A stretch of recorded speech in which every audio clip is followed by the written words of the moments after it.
মসজিদ বানাইলো জবলে আয়ের, মদিনা থেকে আওয়ালি তরিকে আওয়ালি 5 কিলোমিটার দূরে রিং রোড, এখানে মসজিদ বানাইলো। মসজিদের মধ্যে মেহরাবে কুয়া খুদলো, কুয়া খুদে কুয়ার উপরে চাটাই দিয়ে জায়নামাজ দিল। সুন্দর করে মসজিদ বানাইয়া তারপরে পাগড়ি বেঁধে কয়েকজন রাসূলুল্লাহর কাছে যায়, বলো হুজুর ইন্নাকা লা রাসূলুল্লাহ, আপনি আল্লাহর রাসূল, আমরা তো আগে পরে সব সময় মানি, আপনি আমাদের মসজিদে নামাজ পড়ে উদ্বোধন করায় দিবেন, আমরা ওই জায়গায় সেজদা দেব। হুজুর খুশি হলেন, মাশাআল্লাহ, মসজিদ বানাইয়া যেখানে আমি দাঁড়ায় নামাজ পড়বো সেখানে সেজদা দিবে। আল্লাহ তাআলা ডাক দিয়ে বলেন, ইযা জাআকাল মুনাফিকুন ক্বালু নাশহাদু ইন্নাকা লা রাসূলুল্লাহ, খবরদার, ওরা বলবে ইন্নাল্লাহা ইয়ালামু, আমি জানি আপনি আমার রাসূল। ওরা আপনাকে কি আমার রাসূল বানাবে আমি জানি। ইন্নাহুম লাকাযিবুন, তারা মিথ্যাবাদী। যদি মসজিদে যেতে হয় আগুন নিয়ে যান। আগুন নিয়ে মসজিদে গেলেন রাসূলুল্লাহ, সাহাবায়ে কেরামকে বলেন আগুনের মশাল নিয়ে চলো। মশাল নিয়ে চললেন। মুনাফিকরা মনে করলেন যাও নবী যাও, আজকেই তোমার শেষ দিন। মসজিদের কাছে গিয়ে যখন হুজুর বললেন সাহাবীরা রে চতুর্পাশে মসজিদে আগুন দিয়ে দাও, মুনাফিকরা পালালো। ইরে জানলো কি করে? মসজিদে আগুন দিয়ে দাও, আমাদের আদব কত দূর হতো।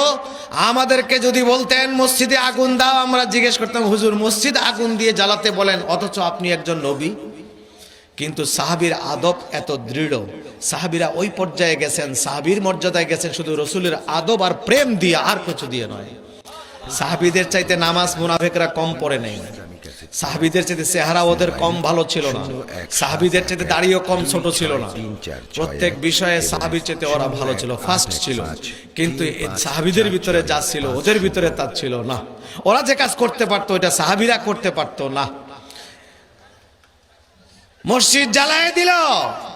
আমরা হলে মসজিদ জ্বালিয়ে তারপরে জিজ্ঞেস করতাম হুজুর আপনি বলেছেন মসজিদে আগুন দিয়েছি, এখন বলেন কি জন্য আগুনটা দিলাম, এটা বলতাম কিনা, যৌক্তিক কিনা বলেন। কিন্তু সাহাবী এত আদব, মসজিদ জ্বালায় দিয়ে চুপচাপ বসে আছে। হুজুর জিজ্ঞেস করলেন কিরে মসজিদ জ্বালায় দিলি, একবার আমার কাছে বললি না কি জন্য জ্বালাইলাম? সাহাবীরা কইলা আল্লাহু ওয়া রাসূলুহু আ'লাম, আমগো জানার দরকার নাই, আপনি আর আল্লাহ জানলেই হয়। আমরা কেন জানতে চাইবো? আপনি না জেনে তো আমাদেরকে হুকুম করেন নাই, এটাই আমাদের বিশ্বাস। এই হলো সাহাবীদের আদব, এই হলো সাহাবীদের আদব। ও বাবাজিরা, সেই থেকে নিয়ে শুরু করে রাসূলুল্লাহ সাল্লাল্লাহু আলাইহি সাল্লামকে মারার সিদ্ধান্ত এরা নিয়েছিল। তারপরে যদি আসেন, 3 জন খলিফা শহীদ হয়েছে। হযরত ওমর আব্দুল খাত্তাবকে শহীদ করেছে কারা? আমেরিকা, রাশিয়া আর হিন্দুরা করেছে, এই নামাজি পরেশগাররা করেছে। তারপরে যদি আসেন, হযরত ওসমানকে শহীদ করেছে যারা 40 দিন হযরত ওসমানের বাড়ি অবরোধ করে দাঁড়িয়েছিল মারার জন্য।